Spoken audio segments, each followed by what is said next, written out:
지난 시간에는 공리주의의 핵심 명제 그리고 그 함의 공리의 원칙, 행복의 원칙에 대해서 살펴봤는데요. 이제 공리주의의 그 핵심 원리의 입증 문제에 대해서 간략하게 논의를 해보도록 하겠습니다. 벤담은 공리의 원칙은 근본 원리다, 제일 원리다. 그렇기 때문에 그것의 타당성을 증명하는 것은 불필요하거나 불가능한 것이라고 주장을 하는데요. 벤담이 그렇게 제시한 이유는 다음과 같습니다. 보시면, 왜냐하면 다른 모든 것을 증명하는데 사용되는 것을 그 자체로 증명할 수 없기 때문이다. 증명의 사슬은 어딘가에서 출발해야 된다. 그 출발점을 증명하는 것은 불필요한 만큼 불가능한 일이기도 하다. 여기서 지금 근본 원리이고 제1원리라고 하는 거죠. 그렇기 때문에 이 제1원리, 근본 원리라고 하는 것은 증명의 출발점이 되는데, 그 출발점에 대한 것은 증명이 불필요하고 불가능하다라고 하는 그런 뜻이죠. 자, 정리를 해보면 한마디로 공리의 원칙이란 제1원리, 최종적인 원리이기 때문에 다른 원리, 다른 어떤 원리에 의해서 증명 불가능하고 그 자체로 증명이 불필요한 자명한 원리라고 하는 그런 주장이 되겠습니다. 밀도 벤담처럼 이렇게 유사한 생각과 주장을 펼쳤는데요. 공리주의의 최고의 원리인 공리의 원리, 행복의 원리가 이성에 의한 추론이나 그 증명을 통해서 입증될 수는 없다고 생각한 것이죠. 공리주의의 이론은 행복이 바람직하다고, 다시 말해 행복이 하나의 목적으로서 바람직한 유일한 것이라고 주장하는데, 다른 모든 것은 그 목적을 달성하는데 도움이 되는 수단으로서만 바람직하다는 거죠. 그래서 무엇이 바람직하다는 것을 입증할 수 있는 유일한 방법은 실제로 사람들이 그것을 얻기를 갈망한다는 것을 이렇게 보여주는 것인데, 만일 공리주의 이론이 스스로 목적이라고 제안한 것이 이론적인 차원에서, 실천적인 차원에서 하나의 목적이라고 인정이 되지 않는다면 그것이 목적이 된다고 사람들을 믿게 할 방법은 아무것도 없다는 거죠. 그래서 각자가 행복을 획득 가능하다고 믿고 행복을 갈망한다는 사실 외에 왜 일반 행복이 바람직한지 설명할 수 있는 다른 길은 없다는 것이죠. 밀은 이렇게 이제 주장하는데요. 바람직한 것에 대한 갈망이라는 이 확고부동한 사실, 우리가 바람직한 것, 행복을 갈망한다 라고 하는 이러한 확고부동한 사실에 대한 믿음을 통해서만 공리주의의 제1원리, 공리의 원리와 행복의 원리가 설명될 수 있다라고 하는 거죠. 그래서 우리가 행복을 획득 가능하다고 믿고 있고, 또 무엇보다도 중요한 것은 누구나 행복을 원하고 갈망한다는 이러한 명확한 사실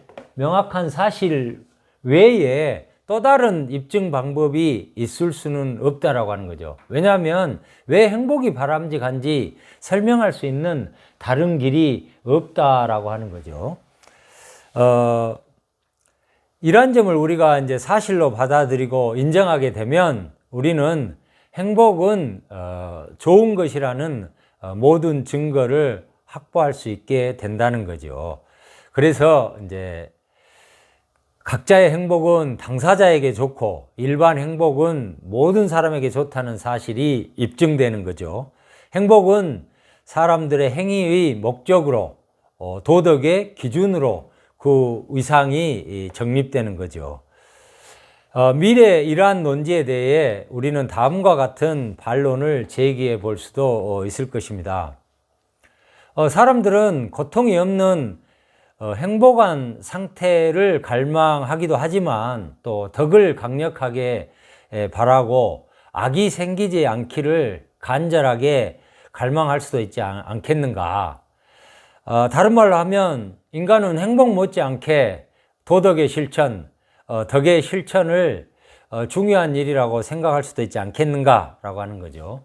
우리는 이 대목에서 칸트를 떠올려 볼 수 있을 텐데, 앞에서 우리가 살펴봤던 칸트의 주장, 칸트의 질문, 왜 인간은 도덕적으로 행해야 하는가 라고 하는 그 질문을 떠올려 볼 수 있겠죠. 칸트는 도덕은 도덕이고 행복은 행복이다 라고 이렇게 나눠서 설명을 했잖아요.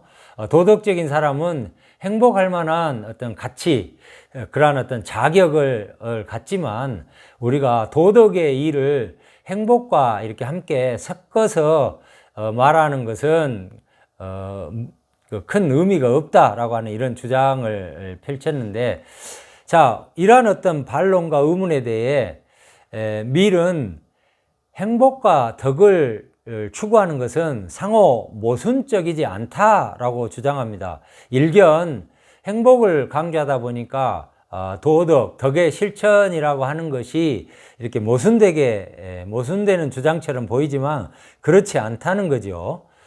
행복이라는 목적 달성을 위해서 덕을 추구하고 도덕을 실천하는 것이 아주 중요한 역할을 한다는 주장인데, 자, 밀은 이렇게 말했습니다.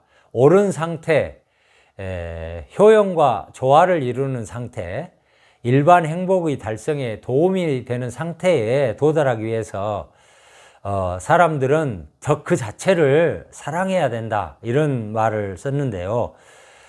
공리주의 철학은 행복을 증진하는데 도움이 되는 다양한 욕구들을 용인하죠. 또 뿐만 아니라 덕의 수양과 실천을 행복에 이르기 위한 중요한 요소로 간주한다는 것이죠.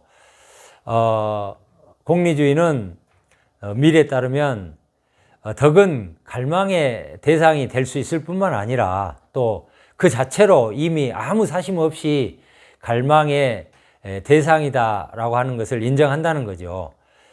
공리주의 이론에 따르면 덕은 자연적으로 그리고 원래부터 목적의 일부였던 것은 아니었다는 거죠.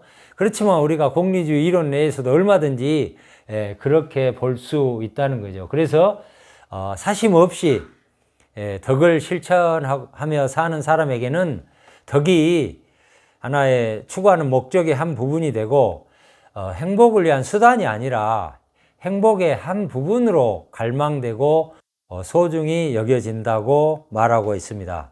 자, 이상에서 우리는 공리주의의 핵심 명제와 그 또 함의, 그리고 공리주의 원리의 입증 문제까지를 살펴봤는데요. 다음 시간에는 한 걸음 더 나아가 쾌락과 고통의 어떤 양적인 측면, 질적인 측면의 문제를 자세하게 논의해 보도록 하겠습니다. 감사합니다.